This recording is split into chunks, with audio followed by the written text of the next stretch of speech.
Ok, aujourd'hui c'est Emric qui nous présente le WOD, enfin les stratégies en tout cas.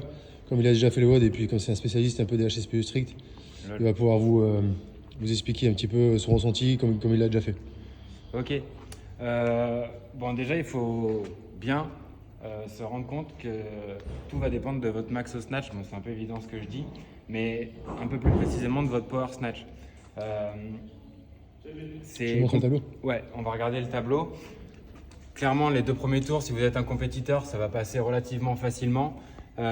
Les 5 wall walk, n'hésitez pas à mettre du rythme parce que si vous arrivez à gagner un petit peu en relâchement sur les double unders, ils n'ont pas tellement d'effet sur vous.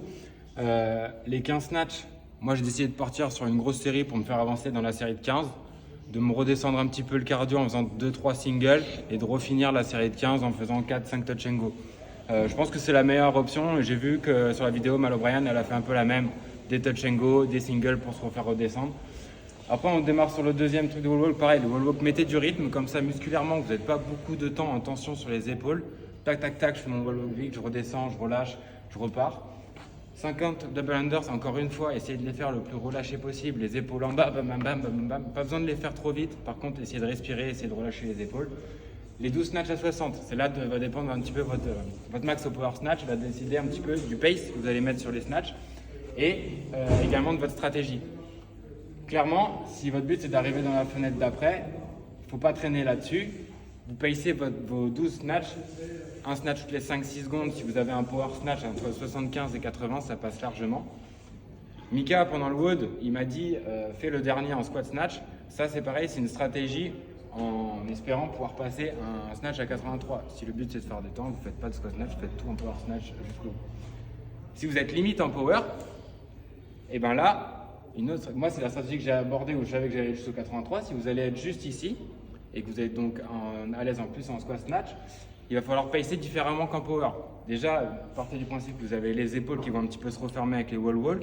Donc on se prend le temps de récup et on se concentre énormément sur sa catching position de snatch, bien fixée, bien solide dans la midline et de remonter sa barre correctement. Chose qu'on n'a pas besoin forcément de faire en power, on peut un peu plus bourriner, éventuellement mettre un petit pas devant pour la verrouiller. Si vous débloquez, congratulations, vous avez gagné le droit de faire 20 strict HSPU avec le nouveau standard.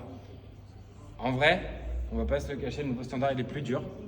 On va le regarder après. On va regarder, mais moi, c'est ma spé, j'ai fait des séries de 4, 5.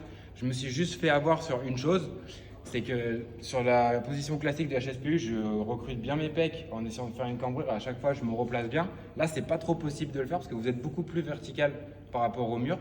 Donc, si vous le faites, il y a des fois où mes talons ils se sont décollés du mur. J'ai dû faire l'effort de contracter fort mes fessiers pour me remettre dans le mur.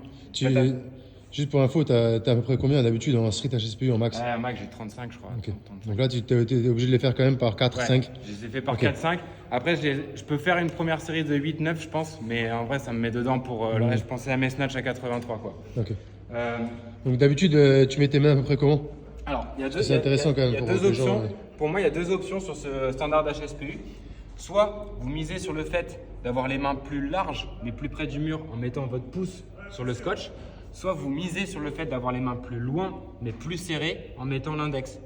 Moi, j'ai opté plus pour cette option-là. Encore une fois, dans le souci, quand je suis dans cette position, en bas, de pouvoir recruter ouais, pec. te pousser, et de pousser, finir. ouais. Par contre, si je suis là, franchement, on est clairement en Tout épaule. en Vous avez épaule. vu l'angulation des épaules, c'est abusé. On est vraiment que en épaule. Encore une fois, il n'y a pas de bonne ou mauvaise situation, comme on dirait dans Cléopâtre. Non, il y a juste celle où Des adaptations, quoi, il faut s'adapter. celle où vous vous En sentez fonction de plus à chacun, l'aise. ouais. En termes anatomiques et biomécaniquement parlant, vaut mieux recruter ses pecs plus ses épaules que ses épaules. Mais si vous n'avez pas l'habitude de les bosser comme ça, faites comme bon vous semble. Les séries, arrêtez-vous dès qu'il y en a une qui est limite au gainage pour garder les talons collés ou dès que vous sentez que celle de la dernière que vous avez faite, elle a piqué un petit peu. On sort du mur, on relâche un peu ses bras, on respire un coup, on y retourne. Sinon, on fait que des singles, quoi, comme moi je vais faire, je pense. Sinon, on fait que des singles comme moi j'ai fait au snatch, mais sur les HSPU. Sur les wall walk, il n'y a rien de spécifique à dire. Wall walk, rien de spécifique. Juste sur la position, bien penser à avoir les mains les pieds qui décollent, bon, c'est moi, le standard quoi. Mais J'ai fait l'option de à chaque fois bien mettre les deux pieds. Après, par contre, Très j'essaie haut. de faire le moins de pas possible. ouais. Hop, toucher, repartir. 2 grands pas. Je redescends Ok. à chaque fois ici. Ouais, donc le WOD, deux possibilités quoi. Soit si on débloque la fenêtre des 6, ça va être de faire l'effort sur la HSPU. Si on est très très fort à HSPU, le goal ça va être comme toi d'aller chercher des snatchs. C'est ça. Moi, j'ai fait le WOD dans l'optique de mes snatchs à 83 d'avoir le plus de temps possible pour les faire. Franchement, ça a servi absolument à rien parce que j'ai fait 2 fails et j'ai réussi la dernière à l'arrache complet parce que j'étais complètement fermé après les HSPU et les wall walk. Je suis pas une référence en ce moment en CrossFit, j'ai pas celui qui a le plus de fitness. C'est un WOD, je pense que je peux peut-être finir les snatchs à 83 au top de ma forme. Là, j'en ai fait qu'un. Donc, je suis pas une référence, mais en gros, faut quand même se laisser du temps et à la fois arriver avec un petit peu l'envie d'avoir envie. Ça veut rien dire ce que j'ai dit. Enfin, c'est Non, mi mais figue, ouais, mi on raisin, se mais c'est comprend, vraiment on se ça que comprend. je veux dire quoi. C'est-à-dire que faut pas traîner et à la fois, faut à chaque fois penser à la barre qu'on va faire à la fin du tour. Ok. Ok. Ouais, je pense que c'est clair, hein, donc bonne chance à tous. Ouais. Et puis après, ouais, comme on t'a dit, c'est surtout intéressant de penser au tie break si jamais on a l'optique de ne pas aller trop loin parce qu'on sait, on connaît les c'est clair. snatchs, c'est d'aller chercher un score parce que même si on fait qu'une rep comme toi t'as fait, si tu fais un bon tie break, bah forcément tu seras devant quoi. Ouais, c'est clair. Donc C'est clair, c'est clair. Moi, j'aurais peut-être le meilleur tie break du coup. je pense. Mais- Allez, ciao tout le monde. Ciao.